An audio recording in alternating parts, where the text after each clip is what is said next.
Hello students, आज हम drive करेंगे सेंट्रीपेटल एक्सीलरेशन के लिए फॉर्मूला। तो इसके लिए हम क्या करते हैं, we suppose that a particle is moving along a circular path of radius r, o with the center of circular path and r with the radius of this path.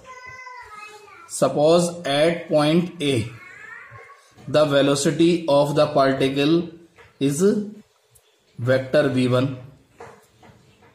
After time interval t, particle moves and reach point B. That is, now radial vector is OV. तो जब point B पर पहुंच जाता है तो उसकी velocity हमने मानी कितनी है, v2 है। और हम यूनिफॉर्म सर्कुलर मोशन की बात कर रहे हैं, तो यूनिफॉर्म सर्कुलर मोशन का मतलब होता है स्पीड कांस्टेंट रहती है, यानी कि magnitude of velocity remain constant. तो जब पॉइंट ए पर था तो वेलोसिटी कितनी थी, v1, इसका मैग्नीट्यूड लें। और जब पॉइंट बी पर हो गया तो डायरेक्शन चेंज हो गई, तो वेलोसिटी तो चेंज हो जाएगी लेकिन मैग्नीट्यूड सेम रहेगा, क्योंकि यूनिफॉर्म सर्कुलर मोशन है तो स्पीड ईच पॉइंट पर सेम है। और हमने ये मान लिया कि जो स्पीड है वो v स्पीड है। एंगुलर डिस्प्लेसमेंट इस टाइम इंटरवल में हो जाता है, हमने मान लिया डेल्टा थीटा। और ये जो डिस्टेंस ट्रेवल करता है इस टाइम इंटरवल में ए से बी तक, वो डिस्टेंस है s। तब हम इस डायग्राम को ध्यान से समझेंगे, क्योंकि डायग्राम अगर हमारी समझ में आ गया तो ये डेरिवेशन में कुछ नहीं है, बहुत आसानी से डेरिवेशन हम कर सकते हैं। हमने वेक्टर वाले चैप्टर में पढ़ा है विपरीत वेक्टर, अपोजिट वेक्टर पढ़े हुए हमने। तो देखेंगे जैसे कि कोई वेक्टर होता है, ये वेक्टर ए है, तो अगर हम इसके जस्ट पैरेलल इक्वल मैग्नीट्यूड का एक वेक्टर ड्रॉ कर दें तो वो अपोजिट वेक्टर होता है, तो इस वेक्टर को हम लिख सकते हैं नेगेटिव वेक्टर है। ऐसे ही देखें यहां पर ये वेक्टर है b2 और ये वेक्टर दिया हुआ है b1। अगर हम b1 के सेम मैग्नीट्यूड का वेक्टर लेकिन इसके पैरेलल, b1 के पैरेलल एक वेक्टर ड्रॉ कर दिया हमने और सेम लेंथ का, यानी कि मैग्नीट्यूड सेम, तो ये वेक्टर कितना हो जाएगा, -b1। ट्राइंगल बना दें हम, ये यहां ये b2 वेक्टर होगा, ये -b1 वेक्टर हो गया, तो ये हमने एक ट्राइंगल बना दिया। यानी कि रिजल्टेंट लें अगर हम b1 और -b2 का, तो ये रिजल्टेंट हो जाएगा, इस रिजल्टेंट को हमने माना डेल्टा बी। तो डेल्टा बी जो हो गया वो हो गया change in velocity from point A to point B. Point A से बी तक जो है वेलोसिटी में चेंज कितना हुआ है। अब हम देखेंगे पॉइंट ए से, जब पॉइंट ए पर थे तो वेलोसिटी b1 थी, पॉइंट बी पर थे तो वेलोसिटी b2 हो गई। तो ए से बी तक जाने में, यानी वेलोसिटी b1 से b2 होने में कितना एंगुलर डिस्प्लेसमेंट है, डेल्टा थीटा। यहां भी देखें, इसका मतलब क्या है कि वेलोसिटी वेक्टर के बीच का एंगल कितना होगा, डेल्टा थीटा ही रहेगा एंगल। इसे हमने मान लिया P और ये मान लिया हमने Q। देखें ये b2 वेक्टर है, ये -b1 वेक्टर है, तो स्पीड हमने यहां देख रखा है कि स्पीड कांस्टेंट है, इसका मतलब मैग्नीट्यूड सेम होगा, तो ये साइड P B और P Q ये दोनों साइड सेम होंगी। ऐसे ही अगर हम इस वाले ट्राइंगल में देखें, ट्राइंगल OAB में, OA क्या है, रेडियस, OB क्या है, रेडियस, इसका मतलब ये दोनों रेडियस हैं, तो ये वाली साइड दोनों इस ट्राइंगल की सेम हो गई।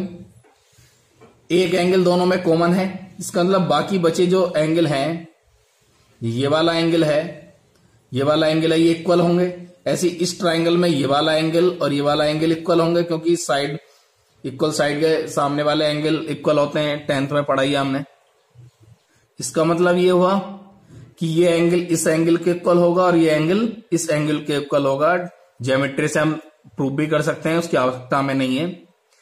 यानी कि हमें यहां से निष्कर्ष निकलता है कि इस ट्रायंगल के तीनों एंगल इस ट्रायंगल के रेस्पेक्टिव एंगल के इक्वल है। मीन्स ये वाला एंगल इस एंगल के इक्वल, ये वाला एंगल इस एंगल इक्वल, ये वाला एंगल इस एंगल के इक्वल।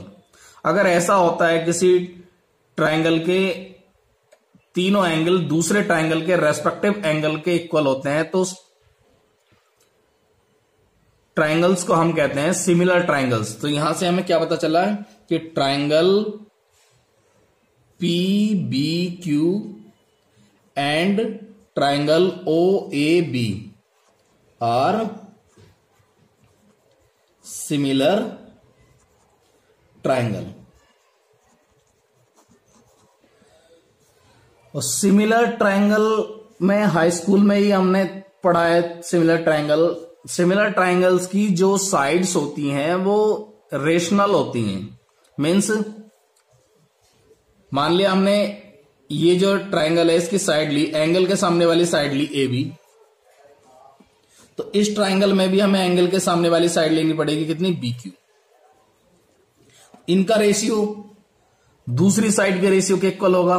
मान लिया हमने यहां पर साइड ले ली ओ ए इस ट्रायंगल की, तो दूसरे ट्रायंगल की इसके रेस्पेक्टिव जो साइड होगी वो होगी बीपी, तो upon BP.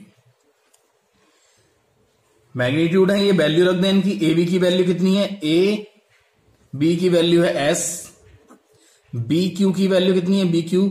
Delta v vector है तो मॉड कितना हो जाएगा, डेल्टा बी वेक्टर का मॉड मान लिया हमने डेल्टा बी। ओ ए कितना है, रेडियस है आर, और बीपी कितना है, बीपी वेक्टर है B2, लेकिन हमें मॉड चाहिए तो B2 का मॉड कितना है, B। डेल्टा टी से डिवाइड कर लें दोनों साइड में तो हमें ये मिलेगा, या पहले से हम ऐसे लिख सकते हैं डेल्टा वी, सॉरी ये हमने डेल्टा एस माना चेंज इन पोजीशन, तो ये हो जाएगा delta v upon v is equal to delta s upon r. हम इसे ऐसे लिख सकते हैं, डेल्टा टी से डिवाइड कर लें दोनों साइड में, डिवाइडिंग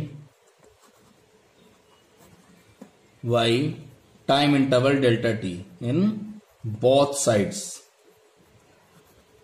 वी हैव क्या मिला हमें, delta v upon delta t, ये वी तो कॉन्स्टेंट ही रहेगा, आर भी हमने अलग लिख लिया, delta s upon delta T.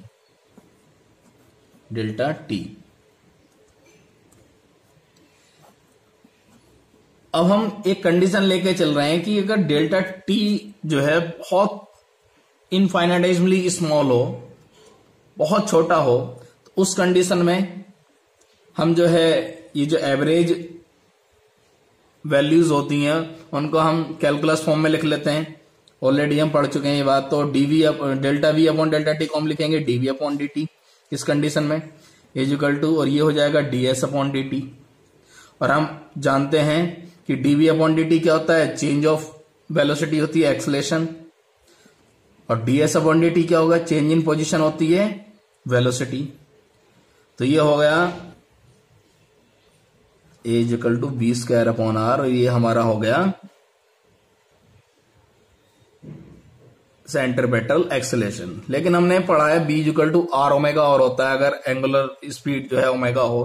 तो डेरिवेशन किया था हमने इससे पहले टॉपिक में कि linear velocity equal to r into omega. तो उस केस में ए कितना हो जाएगा, उस केस में हो जाएगा वी की जगह रखेंगे हम r square omega square upon r, तो ये हो गया आर ओमेगा स्क्वायर। यहां से हम सेंट्रीपेटल फोर्स भी निकाल सकते हैं। तो सेंट्रीपेटल फोर्स कितना होता है, फोर्स होता है एम में, एम और ए की वैल्यू कितनी है, 20 का अपॉन आर, और दूसरी आई है आर ओमेगा स्क्वायर। तो सेंट्रीपेटल फोर्स के लिए भी फॉर्मूला मिल गया हमें, m b square upon r is equal to r m r omega square. तो ये हमसे यहां से सेंट्रीपेटल एक्सेलेरेशन भी हो गया और सेंट्रीपेटल फोर्स भी हो गया है। चैप्टर फॉल की थ्योरी कंप्लीट हो चुकी है, न्यूमेरिकल भी प्रोजेक्टाइल मोशन वगैरह के करा चुका हूं। थोड़े सेंट्रीपेटल एक्सेलेरेशन के न्यूमेरिकल आपको करा दिए जाएंगे और ये चैप्टर आपका फिनिश हो जाएगा। Thank you.